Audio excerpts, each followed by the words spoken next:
So hey guys, welcome back to my channel. कैसे हैं आप लोग? आई होप अच्छे होंगे। और जिसका बहुत दिनों से आप लोग इंतजार कर रहे थे वो घर ही आ गई और आज यूजीसी नेट की रिज़ल्ट आई है। तो ये देखिए, मेरे पास कुछ लोगों के वो आए हैं जो भी मार्कशीट है वगैरह। तो इस बार क्या था ना कि कुछ भी कट ऑफ वगैरह अभी जारी नहीं किया गया है, लेकिन मार्कशीट आ गई है तो इसलिए लोगों को पता चल रहा है कि उनका कितना मार्क्स आया है। तो एग्जैक्ट कोई बता नहीं पा रहा है कि कितने कट ऑफ कितना गया है किस कैटेगरी में, लेकिन हम लोग एक एनालिसिस कर सकते हैं क्वेश्चन को देखते हुए और कितना मार्क्स किसको आया है उसके हिसाब से। तो उस पर बात करते हैं। चूँकि इस बार एक ही शिफ्ट में एग्जाम हुई थी इसलिए परसेंटाइल का कोई बात ही नहीं है, यहाँ पे डायरेक्ट नंबर आया है। तो ये आप देखिए, मेरे पास अभी ओबीसी का ये है मार्कशीट है। ओबीसी फीमेल का है। ऐसा देखा जाए तो मेल फीमेल का कुछ नहीं है, सेंट्रल लेवल में सब एक ही हैं। तो ओबीसी कैटेगरी में 132 नंबर पे रिजल्ट आई है। 132 नंबर यानी कि 66 क्वेश्चन जिन्होंने भी सही किया है ओबीसी कैटेगरी से, तो उनका रिजल्ट आ गया है। वो क्वालिफाइड है असिस्टेंट प्रोफेसर के लिए। तो इनका हम देखते हैं, पेपर 1 में इनको 54 आया है, यानी 27 क्वेश्चन इन्होंने सही किया है पेपर 1 में। और पेपर 2 में 78 मार्क्स आया है, यानी कि इन्होंने 39 क्वेश्चन सही किया है। 39 क्वेश्चन सही किया है। ओवरऑल इनको 132 नंबर आया है 66 क्वेश्चन पे इनका सही हुआ है। तो देख सकते हैं आप कि इस कैटेगरी में जो भी लोग हैं, तो आप मान के चल सकते हैं कि ओबीसी का रिज़ल्ट अगर 66 देख रहे हो तो मे बी 65 गया हो या 64 गया हो या फिर इतना ही गया हो, ये हम एक अंदाज़ा लगा सकते हैं। तो कट ऑफ थोड़ी सी कम हुई है क्योंकि क्वेश्चन का पेपर काफ़ी लेंदी था। इस वजह से जिनके रिज़ल्ट नहीं आए हैं वो तो ज़्यादा परेशान ना हो, जून वाले में आप ट्राई कीजिए। लेकिन इनके लिए आपको एनालिसिस ज़रूरी है कि कितना मार्क्स आपको गेन करना है। आइए एक और देखते हैं रिज़ल्ट। ये है, हम ले रहे हैं फीमेल का है, जनरल ईडब्ल्यूएस का। आप देख सकते हैं जनरल ईडब्ल्यूएस का है। मैंने बाकी की इन्फॉर्मेशन को हाइड कर दिया क्योंकि किसी की पर्सनल जानकारी मैं यहाँ पे नहीं दे सकती हूँ।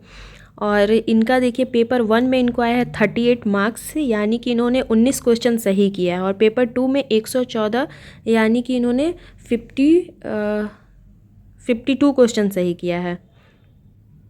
57 क्वेश्चन इन्होंने सही किया है और टोटल इनका मार्क्स आया है 152, यानी कि 76 क्वेश्चन इन्होंने सही किया है। ये जनरल ईडब्ल्यूएस कैटेगरी में आती हैं। 76 क्वेश्चन इन्होंने सही किया और ये क्वालिफाइड कर चुके हैं असिस्टेंट प्रोफेसर के लिए, यानी कि नेट इन्होंने क्वालिफाई किया है, जेआरएफ नहीं हुआ है इनका भी। तो 76 क्वेश्चन ईडब्ल्यूएस आप देख सकते हो सकता है ईडब्ल्यूएस का इससे नीचे गया हो या कितना गया है ये नहीं बता सकते हैं। 72 के ज़्यादा 74 के पे गया होगा ईडब्ल्यूएस का कट ऑफ, क्योंकि तभी इनका 76 पे आया है। लेकिन अब जेआरएफ किसको हुआ है, क्योंकि किसी का हुआ नहीं तो हम बता नहीं सकते हैं कि जेआरएफ कितने पे गया है, लेकिन आप इससे एक अंदाज़ा लगा सकते हैं। अगर आप लोगों में से किसी का भी जेआरएफ हुआ है तो प्लीज़ अपना मार्कशीट वो जो भी इन्फॉर्मेशन है वो हटा के आप दे सकते हैं या फिर ऐसे भी डायरेक्ट दे सकते हैं। बात करते हैं एक और मार्कशीट की। अगेन बात करते हैं अब शेड्यूल कास्ट में जो भी है उसमें से भी एक मेल का रिजल्ट मेरे पास है। इनको पेपर 1 में 46 मार्क्स मिले हैं, यानी कि 23 क्वेश्चन इन्होंने सही किया है। और पेपर 2 में 98 मार्क्स मिले हैं, इसका मतलब 49 क्वेश्चन इन्होंने सही किया है। ओवरऑल इनका 144, यानी कि 72 क्वेश्चन इनका सही हुआ है ओवरऑल देखा जाए तो। और ये क्वालिफाइड है असिस्टेंट प्रोफेसर के लिए। तो अगर हम देखते हैं 132 पे ओबीसी का आया है रिजल्ट, और तो उस हिसाब से 144 इनका थोड़ा सा से जेआरएफ छूटा होगा। तो आप क्योंकि अभी रिज़ल्ट है नहीं पास में किसी का भी, जो भी कट ऑफ है कितने पे लिया है एनटीए, तो हम बता नहीं सकते। लेकिन एक आप ओवरऑल अंदाज़ा लगा सकते हैं कि 132 पे अगर ओबीसी का दे रहा है जो भी नेट क्वालिफाइड है, तो 144 नंबर एससी कैटेगरी में इनका थोड़ा सा से जेआरएफ छूटा होगा। आइए एक और देखते हैं, एक और रिज़ल्ट देखते हैं। ये ईडब्ल्यूएस फीमेल की रिज़ल्ट है और इनका देखिए कि आप पेपर 1 में इनको 40 मार्क्स आए हैं, यानी कि 20 क्वेश्चन इन्होंने सही किया है। पेपर 2 में आए हैं 124, यानी कि 62 क्वेश्चन इन्होंने सही किया। और 62 क्वेश्चन काफ़ी होता है हिंदी सब्जेक्ट के लिए, पेपर इतना लेंदी था उसके अकॉर्डिंग। टोटल इनको आया है 164 क्वेश्चन, और इसके बावजूद भी इन्होंने सिर्फ नेट क्वालिफाई किया है, जेआरएफ नहीं किया है क्वालिफाई।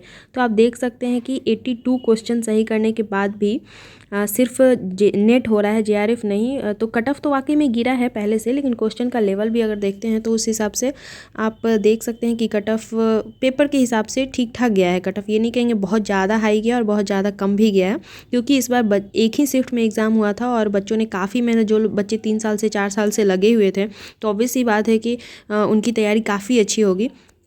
क्योंकि ये जिनका रिज़ल्ट मैं दिखा रही हूँ वो भी तीन साल से तो लगी हुई थी, मतलब 3-4 बार तो उन्होंने एग्ज़ाम दिया ही है। तो इसके अकॉर्डिंग मैं बता सकती हूँ आपको कि जो भी बच्चे मेहनत कर रहे थे उनका रिज़ल्ट आया है इस बार, और बहुत अच्छे से आया है। मेरी जान पहचान में 6-7 तो अभी तक जनरल कैटेगरी की एक भी रिज़ल्ट देखने को नहीं मिली है। जो जिनका भी रिज़ल्ट आया सब कैटेगरी में ही है, उन्हीं का रिज़ल्ट आया, जनरल का एक भी रिज़ल्ट नहीं आया है।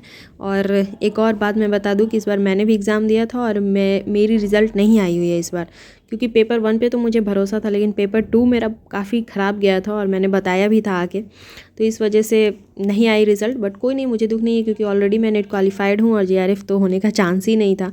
बट आगे से मेहनत करनी है और अच्छे से। और आप लोग को भी कहूँगी कि जून से सिलेबस हमारा चेंज हो रहा है, लेकिन अभी से आप लोग तैयारी में लग जाइए। जिनका एक बार भी नेट नहीं हुआ है तो उनको तो पहले नेट क्वालिफाई करना है, तो आप कैसे भी करके नेट क्वालिफाइड कीजिए और अच्छे से पढ़ाई कीजिए। मिलते हैं नेक्स्ट वीडियो में। Chill then bye bye. और चैनल पे पहली बार आए हैं तो सब्सक्राइब कर दे, और पुराने सब्सक्राइबर हैं तो लाइक कर दें।